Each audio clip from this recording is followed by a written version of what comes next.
Ants are sometimes fun to look at, but have you ever thought about keeping ants?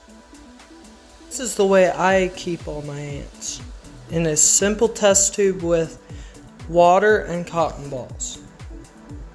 And this queen right here is caring for her brood and waiting for them to hatch. And these eggs will be the first generation of workers to care for her and for her future larvae and eggs for the time coming. Okay, now that you know what this queen's doing, why keep ants?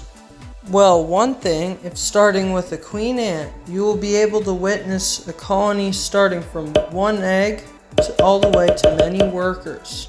Another thing is that you will be able to either buy or build your own formicarium, or also known as ant farm, for your colony. And you can also buy or find different species of queens and challenge yourself to even try to raise some really difficult types. And you could choose which species you can use for certain ant farms. Another upside of keeping ants is that they require much less maintenance than you would with cats or dogs, especially when they're being potty trained. But these ants know how to keep clean, and they also eat and wash themselves. And you could keep them contained in small spaces.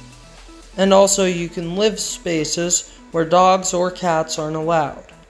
Just in case your ants don't escape, make sure you go extremely far lengths to keep them from escaping. Also, they do require a little bit of feeding and watering and keeping the temperature at a good medium. But if you can master all these things, and I have some videos on my channel that can teach you and make you ready for keeping your first queen ant.